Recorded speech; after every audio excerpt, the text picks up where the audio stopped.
First of all, to the organizers for inviting me over again. It's not very far indeed from Dublin, but it's a long journey. Homo bulla est. Men and women are bubbles. This is a bit confusing. Can you put the sound down? Yeah. Because I am having a conversation myself. It's all right. I'm very entertained, but you can just put this volume down. Maybe. It's just because YouTube is in the background. It's fine.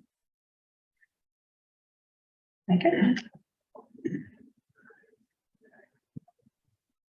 The phrase Homo bulla est goes back to Erasmus of Rotterdam, who 500 years ago said, a person may look very solid and substantial, but our life is as floating as a bubble, insubstantial and very fragile.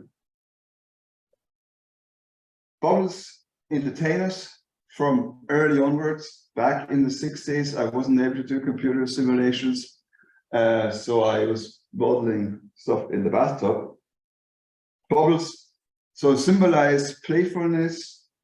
They also symbolize beauty and are an allegory of death, of mortality, as well, as you can see in this painting over there, again from about 500 years ago. I could tell you a bit about how one can use the death of bubbles to study actually mortality, but I won't do it in this course. In fact, I shall leave out all metaphysics from now onwards, and as I say, was a physicist, foams are just dense packings of deformable soft objects, deformable bubbles. I have one bubble, I put many of them together with this photograph by photographer Michael Boren, and I get what we call a foam.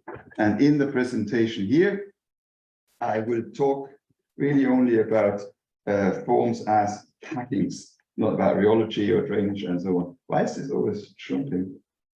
I don't know. Anyway, so I will start by showing you two simple demonstrations of how to make foams in two different ways, leading to two different types of arrangements. Then I talk about columnar foam packings, here, which I need exactly. I will tell you about ordered dry foams, which brings me to the Kelvin problem and the work we're feeling foam. I talk about how to model disordered foams and what one can see in disordered dry foams. Then I move to a topic closer to sphere packings, which are foams that have a finite liquid fraction. I squeeze foams into two dimensions. I tell you a bit about how this was used in the past to start work on foams, and one could still get new stuff out of that. And then I summarize and give a brief outlook. So let me start with two experiments. For the first one, I just require a jam jar and a bit of surfactant, fairy liquid, or probably Dawn works as well. The color shouldn't matter, so I put this in there, and I then close the jar. Joy is there. And, I shake it off. Okay. And it's all white because I'm going to get lots of scattering, diffusive light scattering, and I get bubbles of all different sizes. They're completely disordered. And if you pass this around, if you wish, before seeing that, maybe never stared at it properly, you see that the liquid drains out of it, it gathers at the bottom, moves towards the bottom. At the top, we have what's called a dry foam, which has a liquid content of only a few percent, and it looks a bit like that. And the bubbles are approximately polyhedra, jammed together very densely. If I move closer to the bottom, then the liquid content, the liquid fraction is higher. Often use that symbol phi, and we can say between 18% and 36%, we call that a wet foam. In that wet foams, bubbles take a more spherical shape. The 36% you will recognizes corresponding to the Bernal packing of random spheres, where packing is 64% liquid fraction is 1 minus that. So with this experiment, I can make disordered packing of polydispersed bubbles. But I can do another experiment with the same surfactant, and I, in this case here, require a cylinder, and I dip this into my soap solution, and I blow through a straw, and I try to blow very regularly, slowly.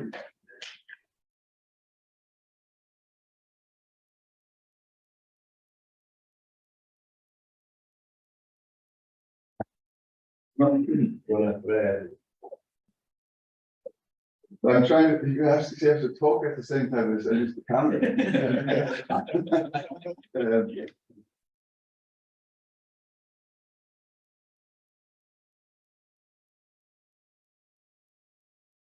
You will get the idea. It's not a perfectly ordered structure, but if I pass that around, you get the idea. That I can make these bubbles equal volume if I have a constant pressure, and then they gather in there, and what I form is a regular structure, in this case, this particular zigzag structure that I can make. So in this way, I've used the same surfactant solution. I have a different method of making my foam, and I get ordered packings of monodispersed bubbles. And I want to stick to these monodispersed bubbles in the beginning because I like them. And I tell you a bit about these, which we now might call columnar foam packing. These are some photographs that we took a long time ago. Indeed, it was my first paper more than 30 years ago now, where we wrote about these structures. And here are some photographs. You see the dimension as in the tube that you hold there, about 1 centimeter diameter bubbles. Then if I change the bubble size, I can get, if I make them smaller, in the simplest case, I have this bamboo structure, parallel soap films. I get these sort of staircase structures, an alternative arrangement, a spiraling structure. I have this thing here. So the bubbles get smaller and smaller as I move from left to right. And I can make these ordered arrangements. And the type of structure that I get is mainly dependent on the ratio of the cylinder diameter to the bubble diameter. One can also get the same structures, for example, if I use oil in water or water in oil emulsions. And let me give you a quote of a paper there. So I said we discovered these back in 1992. Here's a quote. The actual photographs which you have submitted cannot but fail to do justice to the beauty of the phenomena observed, both from the point of view of the changing interference colors produced by the thinning of the films, and also of the unlimited possibility of the honeycomb structure depending upon the dimensions of the tube. This was actually not a quote of our paper. This was a paper that we discovered later, published back in 1933, where 2 physicists at the time working in the Imperial College played around with oil films and found these kind of structures. But it disappeared in the literature, and only in later years, nobody cited it. A colleague of ours pointed out in this paper. We've done a lot of work on that. We were interested also in these arrangements if I have a tube of a square cross-section or if I have a triangular cross-section. And we also used can-practice surface evolver. I'll tell you a bit more about this later on. So here are some computer simulations. So we can simulate all these structures based on, if we give it the topology and minimize the surface area. I've picked out this particular structure. If I make my bubbles smaller, I actually have to get some bubbles which are in the interior of the cylinder. So a city break sorted. Do you want a city break? Fly to New York now. You sorted. There's a brief commercial break. So live happy.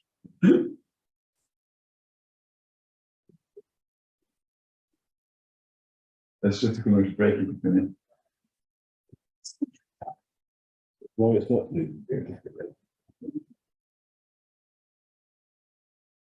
Internet. Okay, so you can get structures where you have bubbles in the interior of the cylinder. In this case, I point out the so-called Kelvin cells, that I will tell you more about later. There is another type of, so in this case here, my bubbles are confined by the cylinder, but there are some other types of cylinder of columnar packings that I can get. And I show them to you in a second because I forgot there's a slide in between. I had In the spirit of what's this, can we interrupt you with a question? Sorry? May I interrupt you with a question? Oh, I'm expecting that. Good. So I'm expecting all sorts of interruptions, right? You have a commercial break or? well, this is really a question. So the tube you had passed around, which is lovely, it's pretty close to a perfect circular cross section. Did you do experiments in tubes that are deformed, ellipsoidal tubes or? No, we didn't do that. We just used triangular and rectangular ones. We didn't deform them. Yes. The actual sharp corners though. Yeah. So here I said this is about 1 centimeter, so bubbles maybe 0.5 centimeter in diameter. If I make my bubbles smaller and I use smaller cylinders, in this case here, these are 2 millimeters, then the bubbles are arranged within the capillary length of the foam, which is say about 2 millimeters, and therefore the bubble shape is spherical. I no longer now have packings of polyhedral cells, but I have packings of spheres, essentially. This is done with computer tomography. This was a wide tube, and you see some regularity in there with some defects. One can, using image analysis, take away the outer layer and look at the layer underneath that and take this out again, and you see inside I have this stacking of spheres on top of each other. So I can get columnar sphere packings also with my soap bubbles, and then we can compare these experimental findings with hard sphere simulations here, which were done by Adil, and we've published a lot on these kind of things. So if I go to smaller scale, I have columnar sphere packings that look like sphere packings. There's another type of columnar packing that I can get that doesn't require me to have a cylinder at all.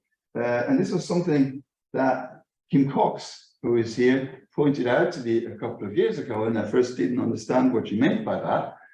In this case here, I have a tube at the top, and I simply let equal volumes bubble emerge out of that tube. So a boost structure in the tube, and they arrange spontaneously into these type of patterns. And in this case here, I get again such a spiral packing. So there's no cylinder required for this packing. And again, one can simulate these things using the surface of over. Now, just 5 minutes ago, Kim went out for smoke and found this in the garden. So this is a similar packing of some plants, cone, and I pass that around because it looks quite similar to what is there.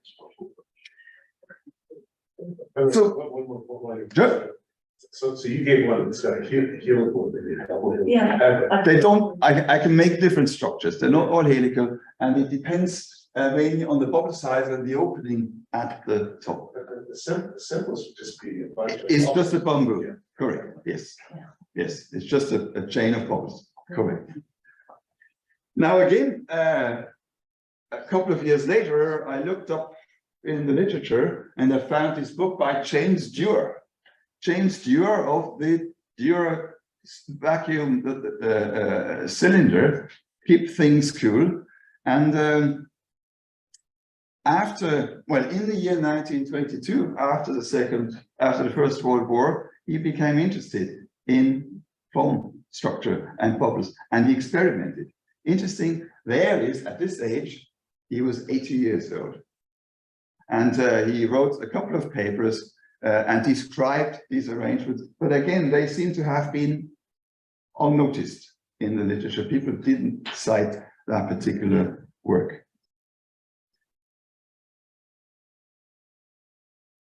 So now let me move on to bulk foam, ordered dry foam, and there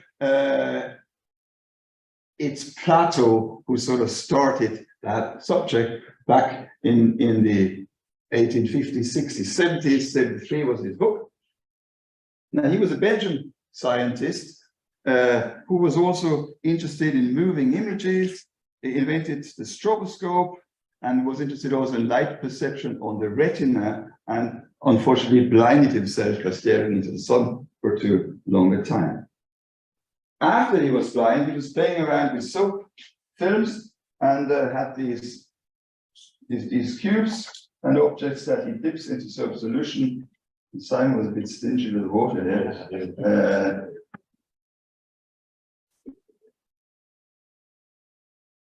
Later. Well, anyway, so you can get these film arrangements. If you haven't seen them here, I invite you to do this later on. You can even get T1s if you blow against it. And from these types of observations, he could show there are these rules that he established. You always have 3 films meeting on the angles of 120 degrees, and 4 of these junctions, which are now called Plato borders or Plato-Gibbs borders, they meet at angles of 109.6 degrees. That's an observation that one can make, and which can also be proven and was proven well, nearly 100 years later, this second rule. So I require this to model my dry foams, and in addition to that, there's the Laplace-Young condition for the local curvature of films. It says, well, if I have a pressure difference, then this is proportional to the inverse of that curvature. So these are the ingredients that I have in my dry foam. This book was very influential. People read about this, and one of them who read about that book was Lord Kelvin. And he was interested in finding a space-filling periodic structure, space-filling foam with a minimal surface area and thus surface energy. This was back in 1887, where he was actually thinking about a physical realization of the physical model of the ether, which was this medium that's supposed to exist to carry light waves. And one idea was it could be a foam. He was also thinking that it was a pitch, some tar stuff. But anyway, he figured out if he takes pentagonal dodecahedra, he couldn't fill space with this. He was aware that if he uses rhombic dodecahedra, then they don't fulfill Plato's rule of the 4 vertices, the 4 lines meeting in a vertex. And then he came up with this shape here, the tetrachedron, but they're not flat faces. These hexagonal faces that have a slight curvature, which he was able to calculate, and you need this curvature in order to fulfill Plato's 109 degree rule. And so he published this, yes? So I was wondering when you showed the columnar structure with the interior line of bubbles, which you called Kelvin cells. Are they exactly Kelvin cells?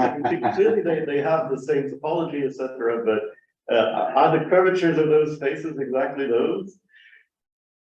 Are they exactly those?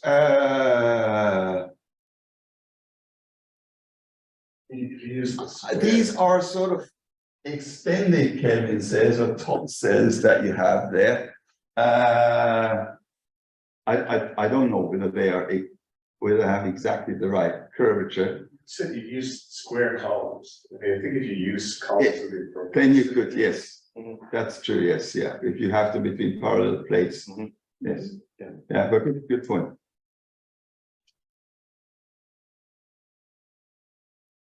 So, so this was the Kelvin problem, and again, people wrote a lot about that problem. You find this in the literature. It was well known that structures discussed in the 1920s and 1930s, as was Plato's work. Although Kelvin didn't really do much more on forms after this. Now, at that stage, I just briefly want to introduce GeomPack service of over. Simon just told me that the website is no longer the right one. Yeah. But anyway, so That is the right. this is the right one. Oh, good. That's right. If I Googling it. Okay, that's good. So the service of over was dreamed up, realized, published in 1992 by Ken Bracken. And it allows you for a given volume and a given topology to minimize the surface area. And by triangulating a surface as is shown here, so here I have a cube, I can triangulate that, and then I move these triangles around, and I can evolve this configuration into this double bubble configuration here. And if I stick in this PCC structure, the Kelvin structure, I can minimize that, and then it gives me that curvature that Kelvin was able to calculate. I can actually work out what the energy of this thing is, but he worked out what the curvature is. Dennis Weir came across that shortly after it was published, his service of over, and he tried out a different structure. He tried out a class rate structure as a starting configuration, and he was aware of these class rate structures from previous work. And as far as I understand it, he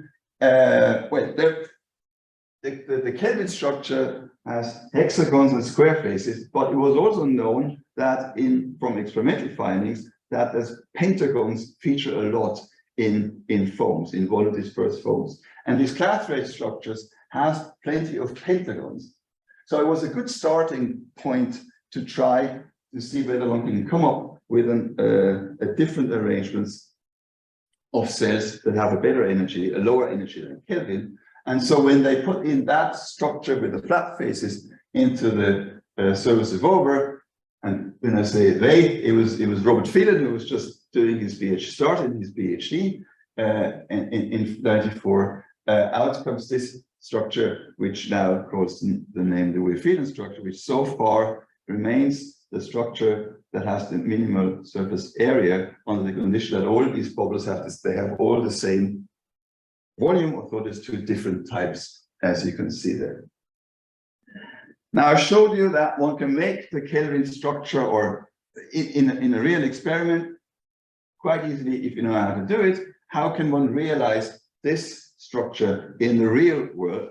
And there's two ways it can be done. It was done as a physical realization in the form of the Beijing Olympics Stadium from 2008. This was the place where Michael Phelps won all his gold medals. I can't remember how many there were, one for every bubble.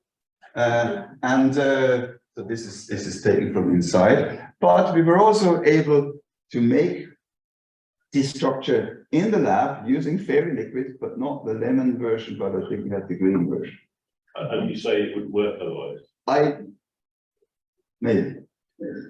And it was Ruggero Gabrieli, who quite eccentric Italian, who contacted us and said he has an idea how to make this structure, and it involved making using a 3D printer to make a template with a sort of corrugated surface that you can see here, which is made so it gives a template of the actual Weir-Phelan structure.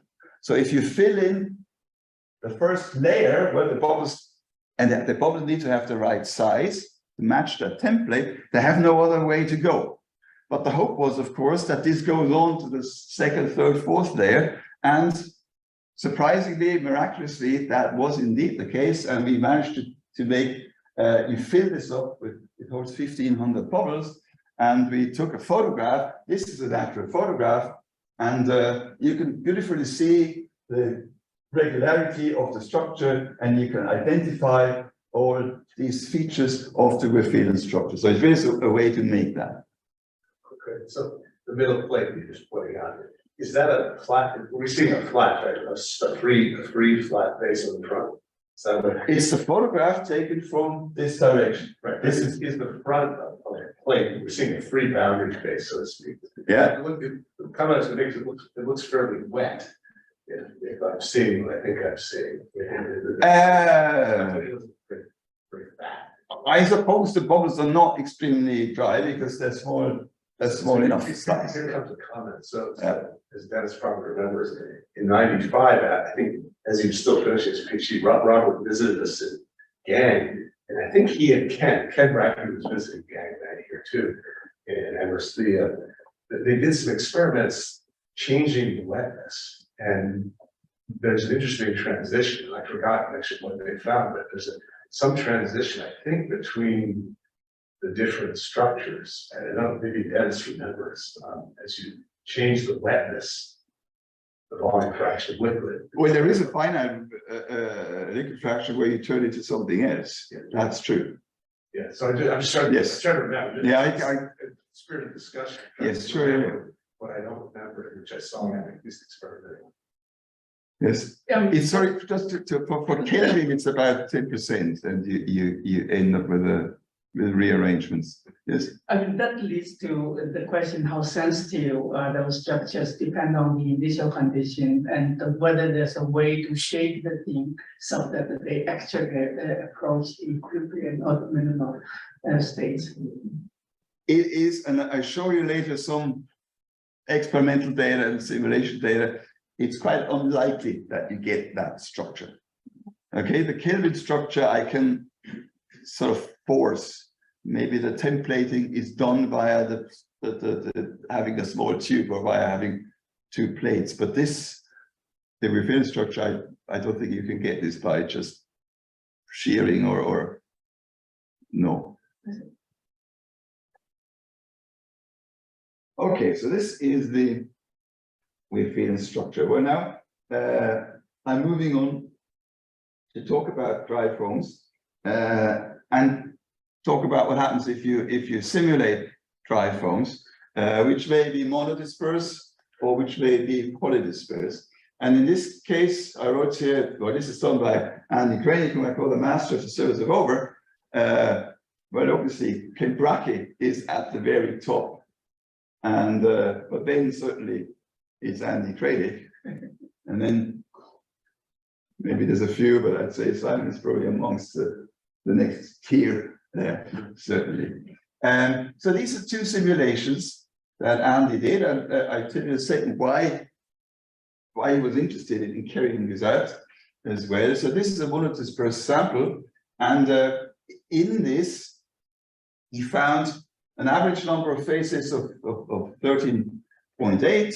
We're feeling is 13.5. Average Kelvin is 14. But he found that 70% of the faces in that foam are pentagons, and he found that Kelvin cells are rare. He did find a few Kelvin cells in his simulations which involved 1,000 or more cells, but not many. And by that he means this topology of Kelvin. Yes. Not precise. Yes, that topology of Kelvin. Yes, yes, yes. So you can do, and he did do an analysis of the distribution of the number of faces of these cells that you have there, and of the number of sides of each cells that you have. And he was very keen on comparing this with some experimental data. Now here I need to go a bit back again in history. I said Plato's work was well known, and Kelvin's work was well known, but it was studied in particular amongst biologists who looked at cell structures and said, well, these structures look like foams. Can we compare the two systems? So lots of biologists at the time, well, lots, I don't know, but important biologists like Darcy Wentworth Thompson saw foams as a model system for ensembles configurations of biological cells. Frederick Lewis was another one, and there's a Lewis law relating foam topology. And Matzke was in that school of people, and he did something crazy. He did an experiment whereby he created thousands of bubbles, one by one, a total of 25,000 bubbles, and he placed them in a vessel, and then used some solution that the bubbles remained stable for a long time, and he studied it with a binocular microscope, and then he took bubbles out again and recorded before what topology they had. And he didn't find a single Kelvin cell. But what I took out here is this distribution of the number of cells with F bases. And so these are Matzke's data points here. And what I showed as line and as dashed line and these computer simulations. And it's quite incredible to see that these two are consistent, because for a long time people might have thought, well, it's such a mad experiment, the data is probably completely crap and nobody would dare repeating this, but it's not like that. So it compares well. So these two ways of examining these model dispersed disordered foam compare well with each other. Great question. What does it mean to be annealed? How do you anneal a foam? Oh, what Andy does is he shears a foam and then backwards and forwards and trying to put them into a lower energy. Is there some kind of equilibrium or steady state reached when you keep on shearing back and forth? I think you eventually reach some steady state, but far away from the state that Sasha described yesterday. It would be a very interesting question what a rare state would look like as a distribution. Yeah, yes. It depends on the shear, the shear frequency or the. These are static or quasi-static simulations. So it probably depends on how far I suppose you have to shear out to exceed the yield stress. So the space of shearing is a non-commutative object. It has technically the order in which Yeah, but it doesn't change that much on the, well, it does change a bit of the distribution, but not an awful lot. Okay, so this was all about dry foams. Now let me move to wet foams. Wet foams I can achieve in two ways, where I can make small bubbles, such as the ones that I've shown you earlier on, bubbles smaller than this capillary length. That's one way, that's the cheap way of doing it. The more expensive way, slightly more expensive way, is sending up the foam into space and do experiments in microgravity. There's a second way of doing foams, and we've been involved in this as well with various ESA projects. The recent one run by Dominique Longer. So one can use make small bubbles, small monodispersed bubbles in various ways. Flow focusing is one way. And then look at the structure of these foams. Now, what one finds that in the bulk, there's a disordered sphere packing, which is this burnout packing that Dennis was talking about. But one also finds that close to boundaries, which could be the boundaries to the container or the boundaries of the foam to the liquid or the air above it, there is spontaneous ordering into crystalline layers, arrangements in FCC or HCP packings. And I've shown you here some photographs. The bubbles, in this case, 350 micron diameter, where you can see regular arrangements with some defects. There is a bubble missing or two bubbles missing. Here I have grain boundaries, and you see different types of arrangements, crystalline lattices, which are only possible if these extend further down. I require several layers in order to get these types of grain boundaries, and one can identify these boundaries as being FCC, for example, viewed in different directions, or HCP arrangements. This is another, I'm always going back to history here, because this was described first in the paper by Lawrence Bragg and John Nye from 1947, which is the paper about the Bragg raft. Everybody knows a Bragg raft, but associates with it an arrangement of a monolayer of bubbles in a container. And then they arrange the triangular lattice. It's a long paper, and if you go to the very end of the paper, there's a short section where they say, actually, we also find three-dimensional ordering. We find this FCC and HCP. And lots of people cite this paper, but nobody read until the end. Neither did we. We only found out after we published our results, or after we found them, and published this in 2006, that they had done this in 1947. Yeah. Can I follow up that comment, Stefan? I think we are in some danger of suffering the same fate as Bragg and Nye, because we found these results absolutely fascinating and clearly opening the door to an area of research, but nobody took it up, and our group wasn't large enough for us to push this forward. But there's an absolute wonderland of metallurgical kinds of effects in this system, and nobody has followed it up, although it's, once you put together the right devices, which aren't expensive, it's easy. I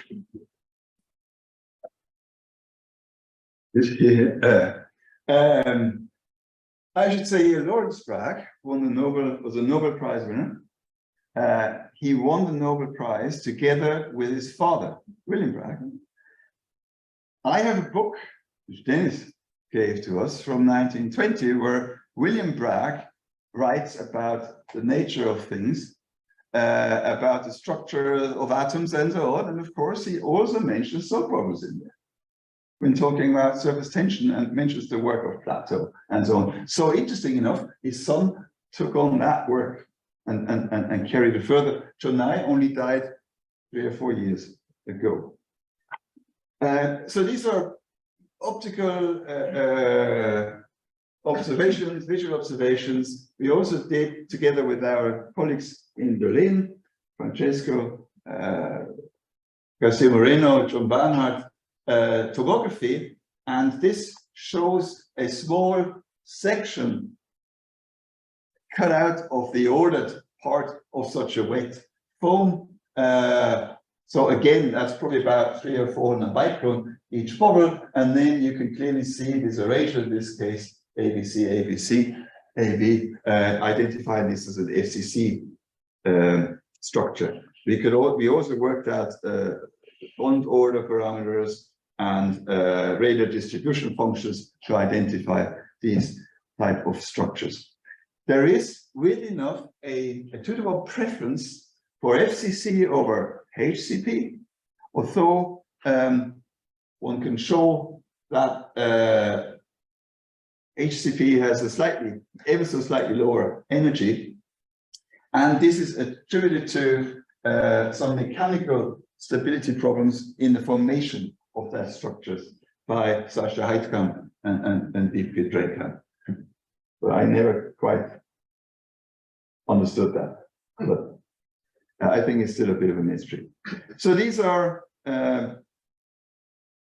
ordered wet foams. Now these are simulations, again done by Andy Craddock, of wet polydispersed foams. Well, I'm starting here with a dry foam, liquid fraction 0, and this is the average coordination number, 13.76 in this case, 1%, and you can see these marked here are the contacts between the bubbles which begin to shrink, open or 4, and then this coordination number begins to go down, and this is 30%, and it's about 6.72.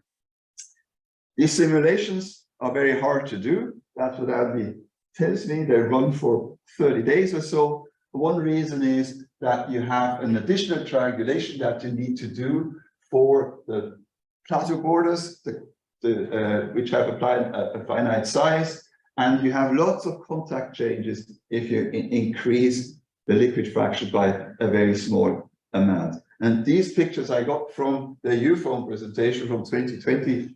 It's still not published, this work. And they have then, for example, also computed the variation of this number of contacts with liquid fraction. So actually, so the asterisk, I'm trying to, at first I thought you meant they have a physical problem. No, no hardness. That's true. No, it was the asterisk. That's some of the earlier questions about stability. I mean, is there actually what I was hoping you would show, because it's a question I was curious about too, about the wet and dry transition. Do you have any kind of a phase diagram or phase picture? You know, what the probability of something being one of the FCC is as the wetness fraction increases. Presumably, as it gets wet enough to emit, FCC like that sphere pattern. Oh, well, you can work out for the Kelvin structure the square phase, which is the smallest one, disappears first. You can work this out. So at that stage, this structure is no longer possible around. Anyways, yes, exactly. That goes until about 10%. The within structure, I can't remember, as we mentioned before, when that goes. You can bring you can have 8-fold vertices which are stable up to liquid fractions of whatever, less than 0.1%. You can bring them up very close to the dry limit. But how stable they are, I don't know. But I mean, you can bring your multiple vertex up to very dry foam. I can maybe remark that if you're looking for a phase diagram of a system like that, there's a circa 2000 paper by Randy Kagan's group on brush decorated nanoparticles being packed, and you get FCC and BCC and A15. You get reactivity. This is okay.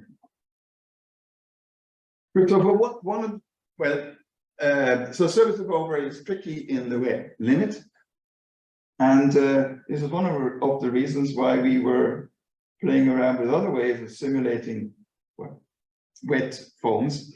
And the simplest model is that of overlapping spheres, similar to the overlapping disk. Douglas Durian who did work there, and it's a good model also for doing some basic foam rheology. A refinement of that method uses the Moore-Switten model.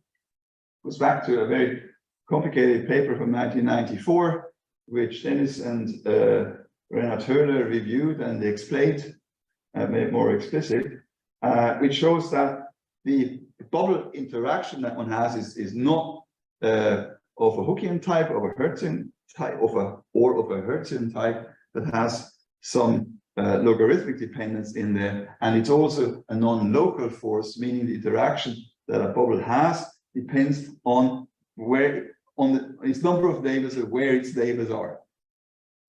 And this is only now people have begun to implement this into actual computer simulations. Reinhard Höhler is one of them, and in my group we have started doing this. So in this case here, these are actual Moore-Switten bubbles ever so slightly deformed, and they are kept in a confinement potential that presses them together. And what I've then plotted here is the network of forces that I have between these various bubbles. So this is something that we're working on. We have different methods. Rainer can make large samples with a more approximate Moore-Switten model. In our case, I think it's 14 or 15 bubbles in this case here that we can do. We're still struggling with the code. This is 10 bubbles in spherical confinement. This is 10 in spherical confinement. This one here. So let's see. And then, like, sort of, how do you have you seen some other structures here, like maybe just a ring of 5 and 5? So how are you? Yes, we have. Evolving? Like, You're starting with. we can put them all in a plane, and the algorithm is quite sturdy in this, and then we just increase the strength of the confining potential. Bring them closer together. Yes, you can make them squeeze them together. I guess. I could probably show you some pictures of that afterwards. The spirit also references things being misremembered. That time period, I assume it's Tom Whitney rather than Ed Whitney. Yes. Because Morse Whitney, actually around the early 1990s, Ed Whitney wrote a very influential paper about reinterpreting the Morse as a Marston-Morse complex. And that makes the Morse Whitney model could mean something completely different. It's around the same time. So you gotta, there'll be a confusion. Yes, I keep that in mind, yeah. And then also, I mean, what you're emphasizing, I think, is that these are not pair interactions, right? Yes. And so is that network picture a good picture if you squeeze this enough? Because the network to me suggests pair interaction. You just imagine the faces. Yeah, well. But I still have contacts between the different there's corridors that I can work out what are their forces. I'll show you another picture of that network, which might make this a bit clearer. Moving Can now. I help you, Yeah. Stefan? I mean, the Morse Whitney method is pretty subtle, which is why nobody ever used it, including Morse and Whitney. They only published that one paper. But we think we've worked out what makes it tick, and it's a good subject for discussion here. All right.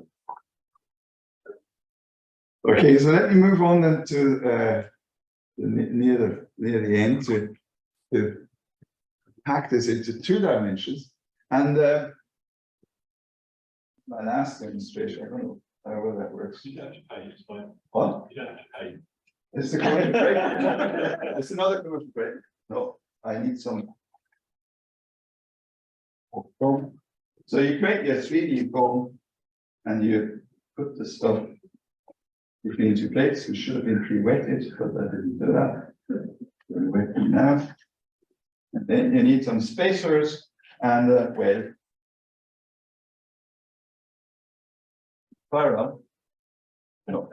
And you squeeze this together and you make your 2D foam. Okay. So this is the type of, and 2D means that the distance between the 2 plates is much smaller than the bubble diameter. So it's a quasi 2D foam that you can do. Now that type of foam exists in various forms between 2 plates. Just one layer of bubble on a liquid, above a layer of bubble on a liquid covered up by a plate. And they was maybe started by Bragg and 9, that same paper, yeah. Would you permit me to introduce Sir Stanley Smith? He's there. Sorry, you were just about to say. He's there. I mean, he's a great hero as far as I'm concerned, and I must curtail my remarks to just a few seconds, but do permit me. I've just been to see the movie Oppenheimer, and at one stage Oppenheimer draws 4 overlapping circles on the board, if I remember right, and he says physics, chemistry, engineering, and metallurgy. Sir Stanley Smith was in charge of metallurgy, of nasty things like plutonium at Los Alamos. And when the war was over, he went and founded a wonderful institute in Chicago, which is now the James Frank Institute, and then moved on to MIT and devoted the rest of his career to very artistic and historical aspects of material science. I just advise you, you might like to go and read some of his work. He did publish one big book called A Search for Structure, and he did have one key idea which was correct. He said that the material scientists of that period, post-war period, were obsessed with order, with crystalline order. They had good reason. I mean, silicon says it in a word, But he said the material world is full of disordered things.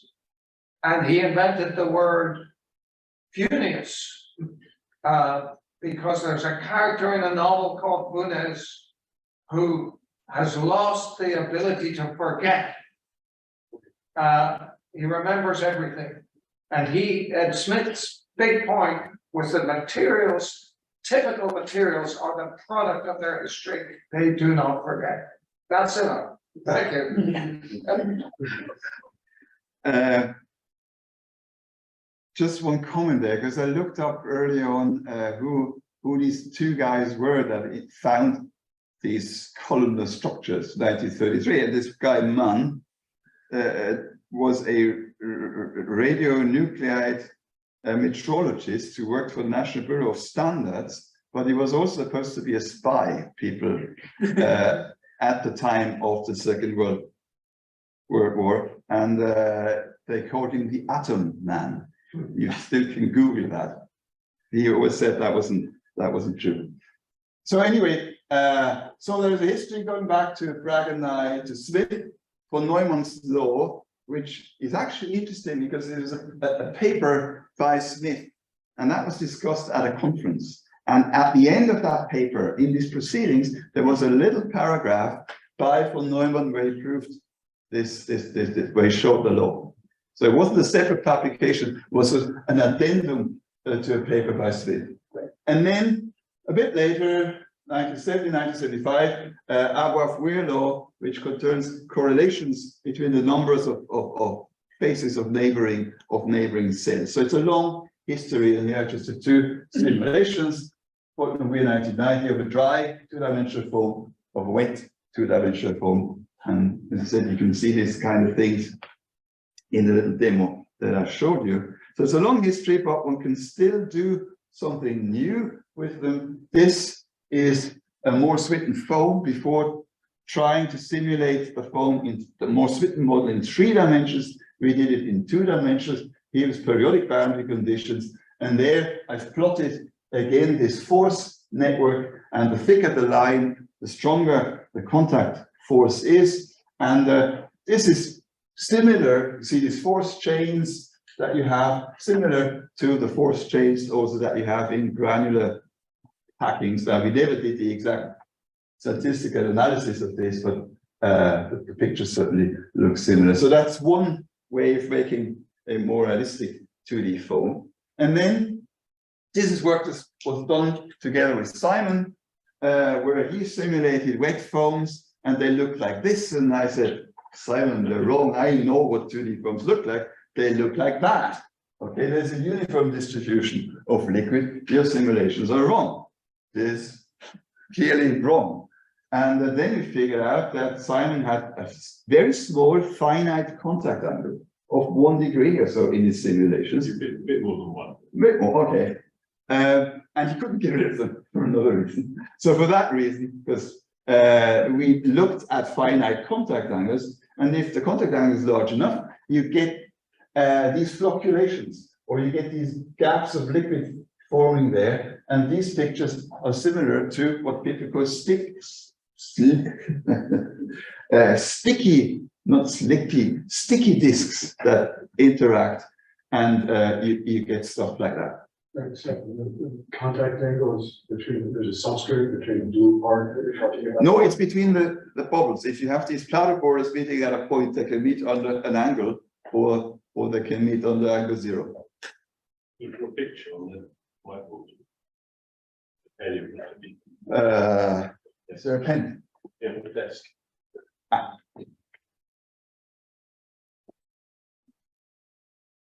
So if I have it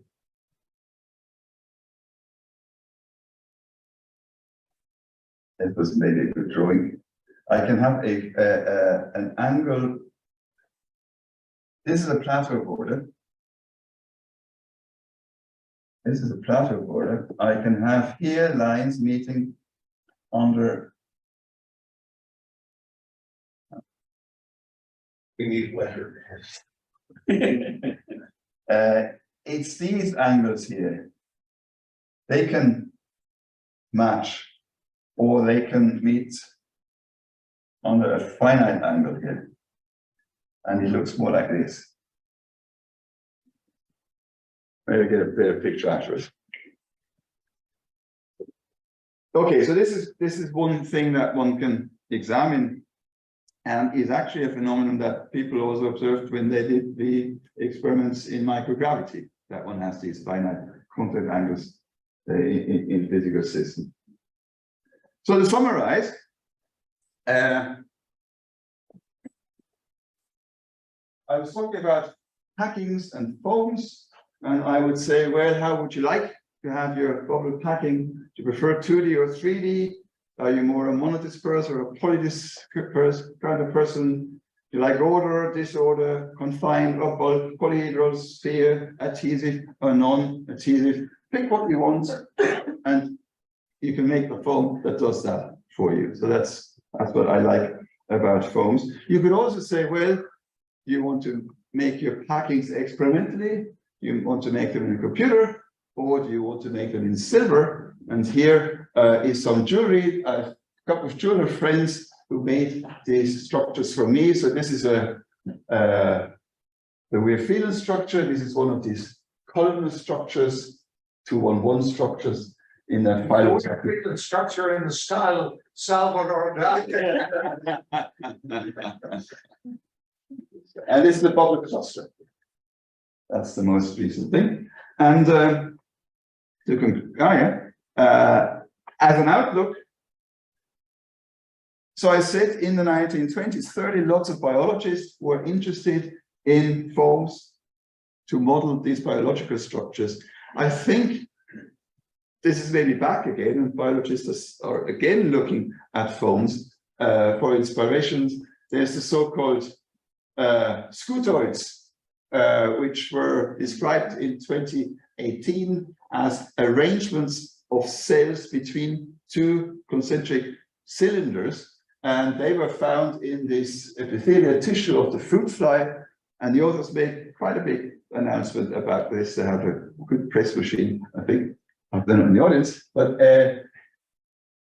we then said, well, we can certainly make this type of cells also. We think we can make them in foams, and we did make them in foams, and we did make them in computer simulations. So what is a scutoid? This is a part of a curved cylinder here, and I have 3 cells here, and it would be the outer cylinder would be over there. And if I look at this cell here, as we move towards this cylinder, you see that a phase gets lost. So this goes from 7 to 6, and this goes to 5 to 6, whatever. So this gains a side, and this one, and this gains a side, and this loses a side. And this is what these scutoids are about. And then it's a trivial physical effect that the biologists think is absolutely sensational. It's so often, it really is geometry and these constraints that determines what you see, what you get. There's a lot, and it's similar with this case here. But I'm pleased that these authors, both sides are work on these order structures. So these are columnar cell arrangements in the notochord of a zebrafish embryo, where you can see these arrangements here, similar to what the bubble arrangement are in the columns that I showed you. So with this, I just listed some references. There's a book which will be published hopefully next year if everybody has submitted their papers on packing problems in soft matter physics, with editors Chan et al. Okay, will be here at some stage as well. There's a book published by and Jens Winkelmann, who was one of my PhD students, that just came out this year, Columnar Structures of Spheres. Well, there is various foams book. There's Dennis's and Tomas Vastas book on perfect packing. It's always worth looking at. And then I'd say if you want to know more about foams, there is this foam conference, which takes place every other year. So that's in 2 years' time in Dresden. 1 year time. 1 year. 1 year. That's true. Yeah. I talked so long, you see. That's it. Thank you very much.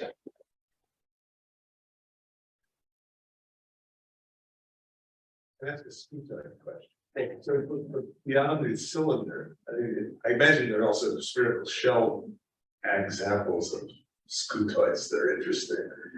Yeah, and so actually just thoughts, since we're talking about constant curvature surfaces in between the cylinders and the spheres, chain of spheres, the unduloids. I wonder, again, if you're thinking about actual biological tubes, I think they sometimes have this unduloid. Someone might want to put not only the sphere and the cylinder, but the unduloids or something unduloid like a foam of unduloids, as it were. Tube. Yeah. A foam between two unduloids. Or a foam of unduloids, in the sense that something that self-assembles as a foam, but has different thicknesses as you move along. Yeah. Yes. It seems like it might be, get some more bio nature, suggestion, something to model. Actually, Stefan, I think what could add to the last slide, phylotaxis. Yes. A bit like morphogenesis, and I mentioned this partly for diplomatic reasons because I worked on it with one of our hosts extensively. I don't particularly recommend you look at this because there is a vast literature of biologists and amateurs trying to explain it. It's a mess, and I'm not sure we succeeded in clarifying any of that mess. But it has to do with the arrangement of stems on a growing branch from a plant. as the sample that I've just passed through. Or whatever. It's, let me not go on about it, but it's a word worth remembering in this context. Actually, allow me to, one comment I wanted to make and I forgot, because I also looked up Kepler's book, published in 1611, which was on the shape of snowflakes. Now, my connection with Kepler is that one of my favorite bars is next to the house where Kepler died, back in Regensburg. In there, he describes the growth of seeds into a confined space and how these seeds change from sphere packings to rhomboidal shapes. But interesting enough, he refers to this material as, that is all written in Latin. I read the English translation. He refers to it as materia molli. The French call it matière molle, which is the expression for soft matter. So he might well have been the first one to come up with this expression.